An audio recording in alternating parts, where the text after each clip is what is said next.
नमस्कार दोस्तों, मैं रूपेश चौहान। अभी आपने रिसेंटली टाइम में देखा होगा कि चाइना चाइना बहुत एग्रेसिव है इंडिया को लेके। आक्रामक क्यों है? मेरी नज़र में इसके प्रमुख 3 कारण हैं एग्रेशन के। शायद 2 कारण तो आप जानते होंगे, बट 3 कारण हैं चाइना के एग्रेशन का। पहला तो सीपेक है, चाइना पाकिस्तान इकोनॉमिक कॉरिडोर। ये लिंक करता है वन बेल्ट वन रोड से, जिसमें करीब करीब चाइना का 150 से 200 बिलियन डॉलर इन्वेस्टमेंट है, और ये गुजरता है बलूचिस्तान से, और एक जगह से पीओके से भी, गिलगित से निकलता है। और अभी रिसेंटली इंडिया ने गिलगित पे अपना दावा ठोका है कि पीओके हमारा है।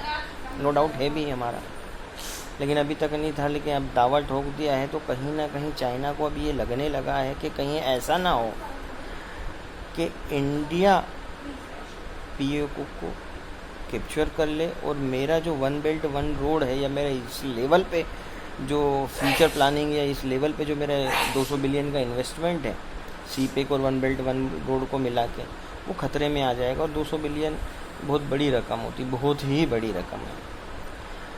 तो एक कि आप कब्जा ना करें, इसलिए हमारी सेना वहाँ खड़ी कर दी है, और एग्रेसिव हो गए, आक्रामक हो गए कि आप उसको नहीं कर सकते हैं, कब्जा नहीं कर सकते हैं। पाकिस्तान इटसेल्फ अपनी सेना को डिप्लॉयड कर रहा है, क्योंकि उसको इंडिया ने सीधे सीधे चुनौती दे दी कि भाई हम कब्जा करेंगे या आप खाली कर दें पीओके। तो एक मेजर कारण सीपेक है।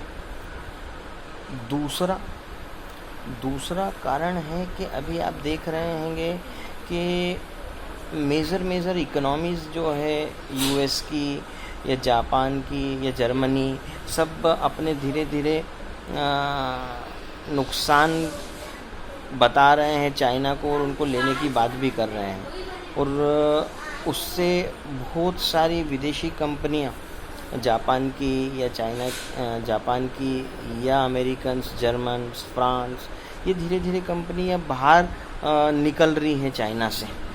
तो वहाँ पे जो कंपनीज निकलें, कोई रोक तो नहीं सकता है किसी भी कंपनी को कि भाई आप हमारे यहाँ से मत निकलो, अगर उसका मन हो गया तो। ना किसी को बुला सकता है, आप एडवर्टीजमेंट कर सकते हैं, किसी से मिल सकते हैं कि कंपनीज आ जाएं, बट ये कंपनी का मन है कि आपके यहाँ पे इन्वेस्टमेंट करे या नहीं करे। वैसे ही मन होता है कि भाई आपके यहाँ रुके या ना रुके। तो वो कंपनीज जा रही है, उसको जाने का जितना अफसोस तो है, लेकिन उससे ज़्यादा अफसोस ये ना हो, या ये हो रहा है कि ये कंपनीज अगर इंडिया में चले गई तो इंडिया सशक्त हो जाएगा। अब इंडिया सशक्त हो जाएगा तो ये कंपनी कैसे ना जाए, ये एक सबसे प्रमुख बात है कि ये कंपनी कैसा ना जाए इंडिया। क्योंकि इंडिया को सशक्त होना, इट मीन्स चाइना को नियर फ्यूचर में हमेशा प्रॉब्लम होना। अब ये कंपनीज किसी भी देश में जब ही जाती है, या बड़ी बड़ी इन्वेस्टमेंट जब ही होती है, सबसे पहले वो देखा जाता है कि भाई वहाँ का पॉलिटिकल एटमॉस्फेयर कैसा है, वहाँ का वातावरण कैसा है, कि यहाँ पे हम इतने बड़े बड़े इन्वेस्टमेंट करेंगे, इतने बड़े बड़े एस्टेब्लिशमेंट करेंगे, तो क्या हमारी कंपनी सुरक्षित है।